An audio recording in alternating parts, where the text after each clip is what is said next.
Hi, I'm Ezra Boggs, and even Christians watch The Atheist Edge. Well, that thing about only even a child can understand, it's that simple. Yeah. Like that whole thing, that's in Lactantius, who was a flat earther who was the tutor to Constantine's kids. So, the first Christian emperor, he hired a flat earther, basically Ken Ham, to teach his heirs. But Lactantius wrote this textbook on Christian education at the time, and it was the first textbook that we know of that was written by Christians for Christian education. And in it, of course, he's arguing that the round earth is ridiculous because that would mean there's upside down people on the other side of it, and that's just absurd. And he ignores all the actual science that they had at the time. They had extensive scientific evidence, multiple lines of evidence confirming the sphericity of the earth. But he doesn't talk about it. No, he says it's upside down people. Nope, can't be. Nope. Can't be. Yeah. Wait. Oh, it's not true of Zalmoxis. Yeah. Okay. So, I have some issues with that. Well, Is there more than one that's not true? no, there's three. There's three of them that are true, right? Well, it's also. I mean, I was trying to make this question point out It's how complicated absurd it is. because, take the last one. He spent 3 years in an underground chamber. That was actually the enemies of Zalmoxis cult. That was a polemic against Zalmoxis cult. Well, then it's not D. Well, theoretically, we'll cut that out. But no, I haven't blogged on my old blog about my reactions to it. But no, it's all bad history in that. And of course, there's a lot of other weird stuff in that movie too that's not related to mythicism that I also don't agree with. But no, this mythicist stuff, it's using the wrong facts. And this is also true in Religulous, the movie with he could have done that scene with accurate facts. Like it's not like he was making up the concept, but he's using the wrong examples. Like the Horus. The Horus thing is just all wrong. Like the data just doesn't support these wild claims being made about Horus, the god. And the parallels that do exist are smaller and more abstract, right? And with different gods. And Horus isn't even one of them. Like it would be Osiris more than anything. But the parallels are few, and it's more of the kind of parallels you see across all of these gods. It's more of a cultural trend more than like a genre more than like it's not copycatting. It's not like they're saying we're going to make a Jewish version of Osiris. It's like we want a Jewish savior god. Look at all these savior gods. We see some trends. Maybe our God would give us one of those too. And then so you can see how like conceptually they would think, yeah, surely God would give us a savior that's a real one, like the versions of these. Similar to what happened when the Jews were in exile and borrowed a resurrection and the resurrection and apocalyptic beliefs from the Zoroastrians. They figured like, well, if your God can do all that, our God can do all that. And so then you get this development in intertestamental Judaism of the idea of apocalyptic resurrection. It looks exactly like the apocalyptic resurrection teachings of the Zoroastrians, but it's Judaized, it's changed to make it more palatable and more acceptable, scriptural and all of that. When I address this in another book of mine, Not the Impossible Faith, I have this section where whenever I deal with Acts, the book of Acts, or Luke Acts, because Luke has the preface that supposedly makes it look like it's history. It's funny because it imitates history prefaces, excludes all this actual specific information that would be in a historical preface. Right. Or like normally a historian would say who his sources were and why we're supposed to trust them. Right. And the good historians would do that. Arian, he actually disparages his sources. Luke says others have set out to correct, yeah. But I'm going to do it orderly. Yeah, I'm going to do it right. More orderly account. But mine's the best. There's this book by, he's now deceased, but Hemmer. You'll often see Christians cite Hemmer. Oh, Hemmer proved that Acts was written by a companion of Paul in the early 60s.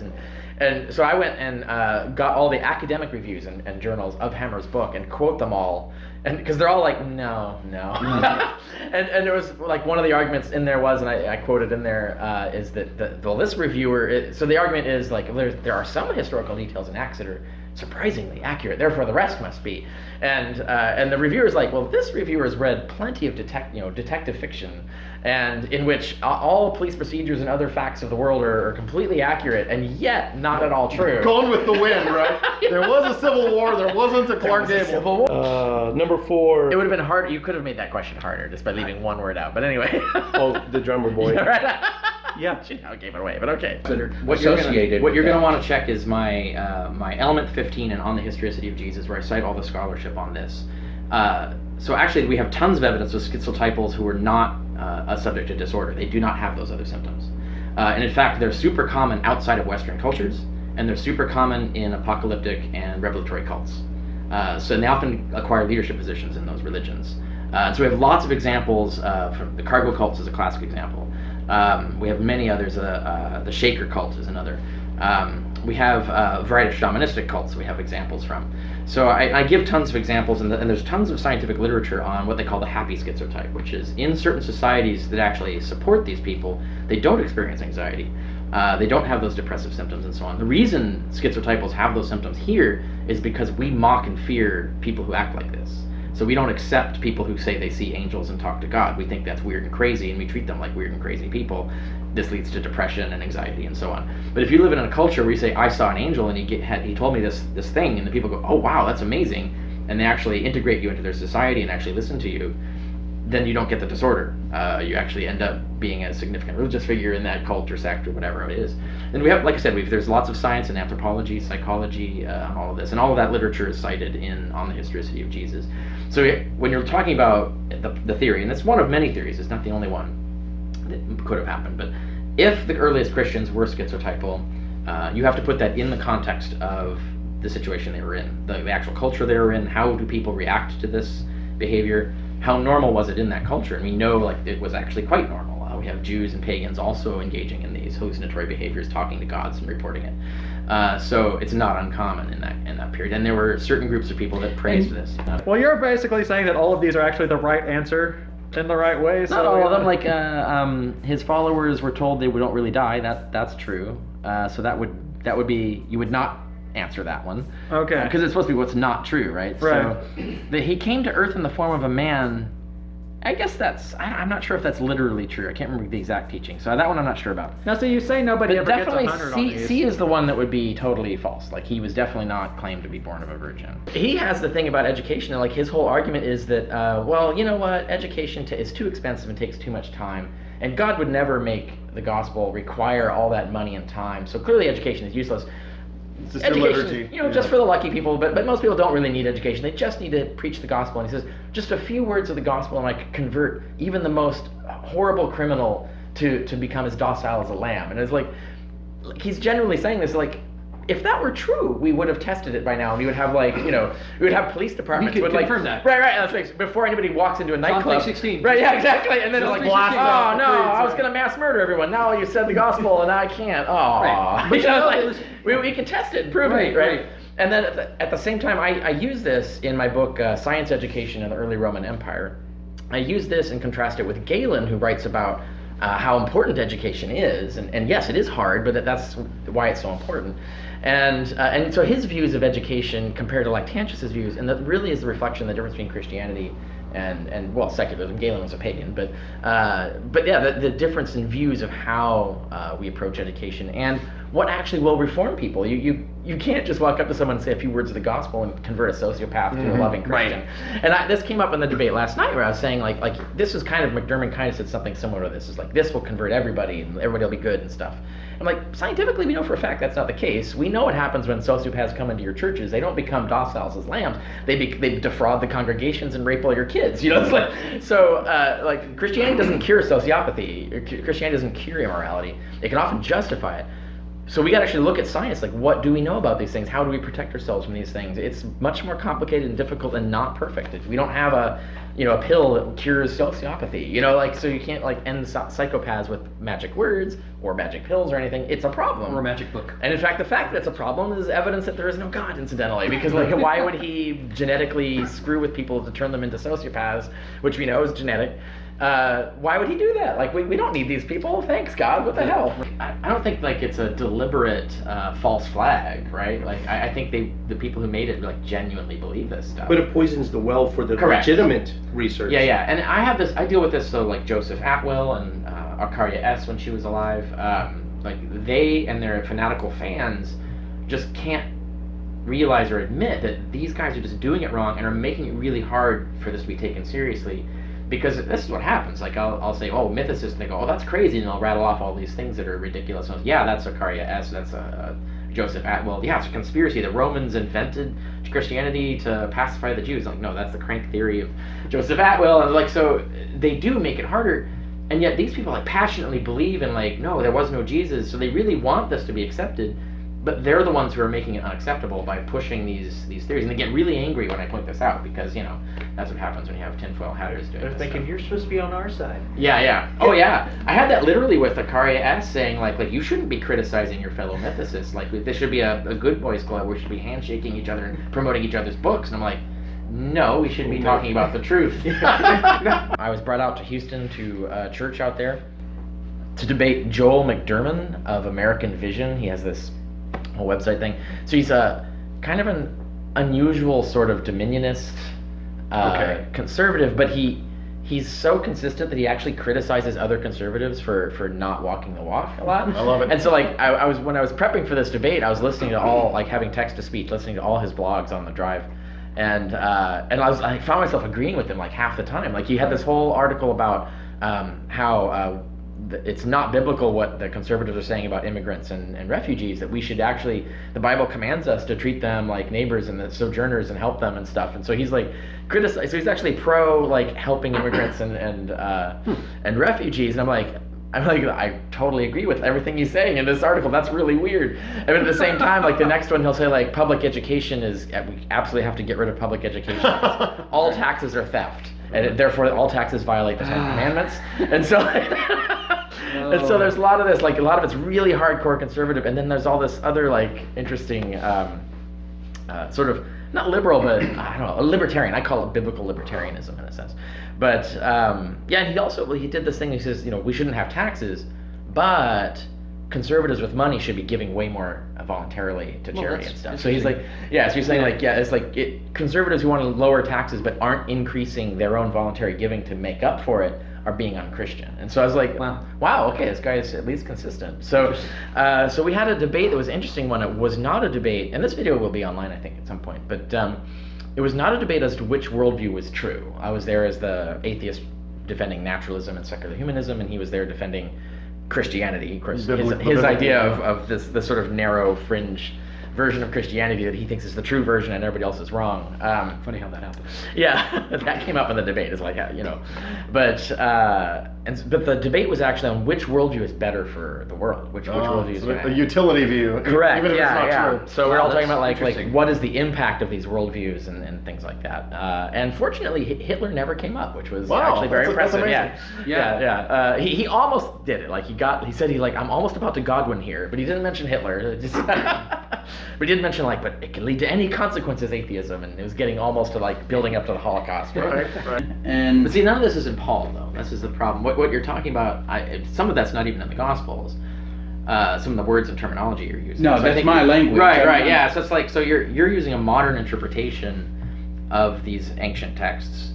But if you want to understand what these texts meant when the people wrote them and the people reading them, we got to go back to what they looked like and what they sounded like, what they would mean in context. But none of them thought that a dead man just gets up and walks around. That's why the resurrection was such a big deal to them. If it happened constantly, then... So the Christian sect started as Jewish, and it started as a resurrection cult. It started as a resurrection sect, so they already fully believed in resurrection. They believed God had performed resurrections, that Elijah had done so.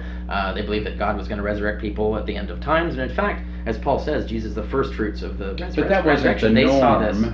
That wasn't the norm. No, but it's something that they totally thought was possible. So all they needed was confirmation that it had occurred, and what Paul himself says in a revelation of Christ, just like they have it revealed to them, whether this was a dream, because they often believe dreams were genuine God communications, or a hallucination if they're schizotypal. If you're schizotypal and you're in a culture that acknowledges your hallucinations as legitimate communications with the supernatural, and God or Jesus or an angel says to you, yes, God has risen Jesus from the dead, you're going to believe it. You would have no reason not to. And certainly if you're coming from their background with their sect where they actually believe this stuff happens and so without these other associated correlating symptoms, how do you determine that it's because they're schizotypal and not because they had an experience? Well, we can't. That's the problem, right? So the whole point of bringing up the schizotypal theory, and like I said, there's multiple other theories, is that we can't rule these other theories out. And whereas unlike actual visitations of gods, we have extensive documentation that schizotypal people have hallucinations of deities and believe it in multiple sects and cultures throughout history. So we know that as a phenomenon that actually exists, whereas we don't know actual visitations of supernatural beings as a phenomenon. So if you have to choose between them, if you have no evidence that can determine between them, prior probability goes to the natural explanation. So You don't multiply unnecessary assumptions. It's Occam's razor, right? yeah. So at best, you can say you don't know. You can't tell from the information we have whether it's schizotypal or real, and that because the evidence isn't sufficient to distinguish the two. And so then all you have left to sit back on is the prior probabilities. Same as seeing a light in the sky. Like, what is the prior probability that was just a satellite versus a UFO, right? You can say, well, you don't really know. You don't have enough information. It was a light in the sky. I can't tell you. But you could go off of prior probabilities. What does it usually turn out to be? And so that's how we react to all these supernatural stories in all religions, Islam, paganism. Back to what you're talking about earlier, how the Christians, like you're the confessors, right? Is that the churches will have these control doctrines to prevent, basically encourage people not to talk about these things or not contemplate them, not talk to atheists. Right. These are the subjects that we all agree on, and that's it. Well, there's Randall Rouser wrote a book. He's a Christian apologist, but he wrote this book, "Is the Atheist My Neighbor?" or "Is the Atheist Our Neighbor?" or something like that. And it's the whole argument, like saying you Christians are mistreating atheists. Like you shouldn't be demonizing or vilifying atheists. You should have fellowship with them, and this is how you bring them to Christ and stuff like that. And he dispels all of these myths. Like he tries to argue like the Bible verse says only the fool. Fool says in his heart only the fool says there's no God, and he argues that doesn't actually mean what Christians claim it means. And so he's got a lot of interesting arguments in there. It's a really good short little book. I did a review on it, but what I found was and his solution was you should invite atheists into your church and you should hang out with them and encourage that kind of thing. And I wrote when I wrote my review, it was there's a reason why no one's going to listen to you on this, is because that's the last thing they want to do. Right. They want the reason they're vilifying atheists is not merely because they're bigoted against atheists. The fool hath said in his heart is not meant for atheists. They don't think it's going to convert you. It's meant for fellow Christians. Right. It's basically saying, oh, you mean if I'm an atheist, I'm a fool, right? So it's actually backhandedly targeting the audience of the Christians. That's trying to keep them to not listen to these atheists. Why should you listen to fools, or why would you want to be one? And if you do atheism leads to the Holocaust and Hitler and stuff, is I don't want to be that. Anytime I hear Hitler, I know I'm winning the argument. But that's what it's about. It's not about arguing to atheists to try and convert them. It's arguing that they're waiting for the Christians behind them to hear this argument and I shouldn't listen to atheists. Well, and the church will say, don't look at that. Don't read Dawkins and Yes. Harris. Oh yeah. But you won't ever hear the atheists say, don't read McDowell and Stone. We say, read it. It's hilarious. And they'll lie about what's in these books, right? And misrepresent. So you don't need to read this book. Look at all this crappy argumentation. We'll tell you what it says. No, wait, that was all made up. That's not in there. But they'll be even more direct. One of my girlfriends was a Jehovah's Witness, and when she was a Jehovah's Witness, there was a story that would get told to all of the people in her community, and it was this story about these young lovers. They're dating, chastely dating, but they go off into the woods together to go for a walk, and the woman says, I have these doubts about the truth of my religion, and then the guy's like, oh wow, I didn't think anybody else did. Oh, I can totally talk about it with you, and then so he just talks about all his doubts and stuff. I was just testing you.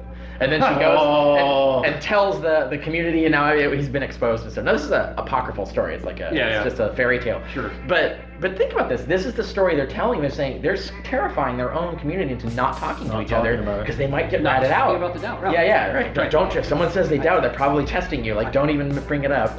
Is it alleged that the followers of Zalmoxis thought that he spent 3 years in underground chamber? No, it's the other way around. People who were criticizing them. It's similar to how the Jews were claiming that Jesus was fathered out of wedlock by a Roman soldier. So it's not something that Christians, right? It's not something that Christians taught. It's something their enemies were making fun of Christians by teaching about them. So the enemies of Zalmoxis cult made up the story that he was hiding in a cave to sort of mock their belief that he died and came back from the dead. So issues that I haven't studied, the debates that I'm not involved in, I haven't researched to see who's right on those particular sides. For example, and usually when I'm dealing with criticisms from Ehrman, it's about me. So, for example, when he criticized me for talking about Jesus being considered a form of a god very early, the beginning of Christianity, he tried to mock me over that. And this was in Not the Apostle Faith, which he mistakenly argued Jesus didn't exist, and that's not even correct, which shows he didn't even read the damn book. But anyway, On the Historicity of Jesus came out years later. That was different, but then he comes around, he comes out with this book a few years later, How Did Jesus Become God, or whatever, where he's extensively defending the point that I was making, that he was mocking just a few years before. I never got an apology for that, that's the one we did for our book club a couple months ago. And the thing is he's citing all these other scholars. Oh, look, they demonstrated this and all of this. And I'm yeah, I was mentioning those scholars too, or relying on them as well. I was nice for you to come around eventually. So when he does the work, he gets correct results. I think it's just sometimes he just doesn't. He thinks it's easy and he doesn't have to actually research these things.